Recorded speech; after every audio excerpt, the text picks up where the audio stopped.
A gas station attendant and janitor died with $8 million in the bank. A Harvard-educated finance executive went bankrupt.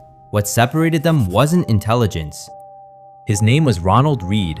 He pumped gas and swept floors for most of his life in a small town in Vermont. And when he died in 2014, the entire town was stunned to learn he'd quietly amassed a fortune worth $8 million. Meanwhile, men who studied finance at the world's best universities, who understood interest rates and compound formulas better than almost anyone alive, went broke chasing wealth they never managed to keep. Morgan Housel uses contradictions like this to reveal something most financial advice gets wrong. Doing well with money has very little to do with how smart you are, and a lot to do with how you behave. That single idea sounds almost too simple to matter, but sit with it for a moment. We're taught in school that finance is a discipline of formulas, spreadsheets, and precise calculations. Yet the janitor with no financial training outperformed men with decades of formal expertise. Why? Because money isn't actually a subject taught in the classroom. It's a set of behaviors shaped by fear, ego, pride, and the specific experiences that scarred or shaped you long before you ever opened a bank account. Housel calls this your own personal history with money, and it explains something that seems irrational until you understand it. Someone who grew up during a devastating recession will treat risk completely differently than someone who grew up during a booming economy, even if you handed both of them the exact same amount of money and the exact same set of facts. They're not making different decisions because one of them is smarter. They're making different decisions because they're playing an entirely different game shaped by an entirely different life. So if money isn't really about knowledge, what is it actually about? Housel's answer is unsettling in its simplicity. It's about controlling your behavior long enough for compounding to work its slow, invisible magic. And to understand why that's so difficult, he tells the story of Warren Buffett, one of the richest men alive, whose fortune came from a truth almost nobody wants to hear. Buffett wasn't the greatest investor of all time because he found some secret formula nobody else had access to. He became one of the richest men on earth because he started investing at age 10 and simply never stopped for over 75 years. 95% of Buffett's net worth was earned after his 50th birthday. His skill was real, but his real advantage was patience stretched across decades most people give up on within a few frustrating years. This is where Housel introduces one of the book's most quietly devastating truths. Getting money and keeping money are two completely different skills, and most financial disasters happen because people only ever learn the first one. Getting money requires taking risks, being optimistic, putting yourself out there.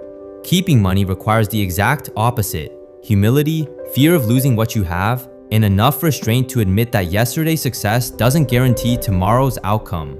History is full of brilliant people who built fortunes and then destroyed them, not because the market turned against them, but because they never developed the second skill. They believed the same aggression that built their wealth would also protect it. So why do smart, successful people keep making this mistake? Because of something Housel calls the single greatest wealth killer of all: the inability to sit still. The most important skill in personal finance isn't intelligence, it's temperament. The ability to tolerate years of watching your money grow at a pace too slow to feel satisfying in the moment. Most people can't handle that, so they intervene.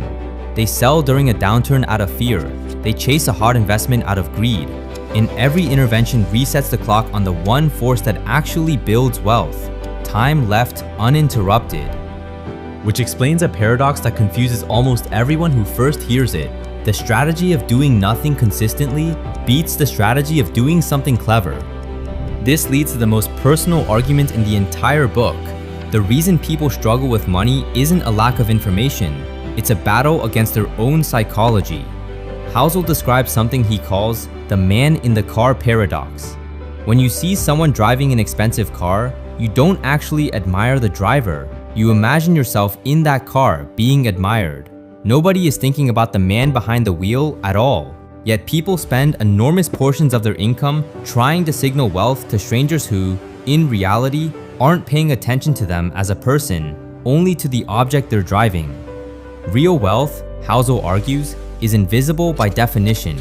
It's the vacation you didn't take, the car you didn't buy, The money sitting quietly in an account instead of being converted into something visible for other people to admire. Wealth is what you don't see. So if wealth is invisible, why do so many people chase the visible version instead?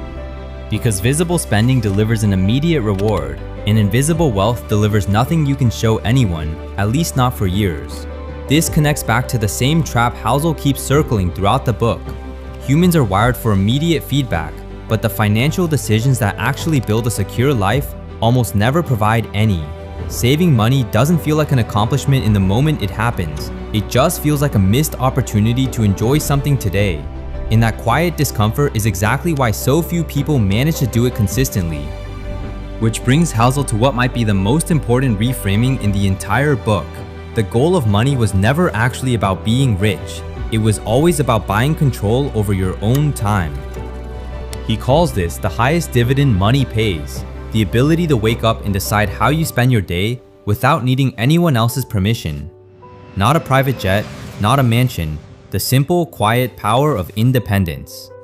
People who understand this stop measuring wealth by what they can display and start measuring it by how much freedom their savings actually buy them. A modest bank account that lets you say no to a job you hate is, in Housel's eyes, more valuable than an enormous salary that traps you in a life you can't escape. And that reframing changes what success with money actually looks like. It's not the person with the fastest car or the biggest house. It's the retired janitor from Vermont, quietly reading the newspaper every morning, financially free without a single person around him ever suspecting it. Housel's deepest argument isn't really about stocks, savings rates, or investment strategy at all.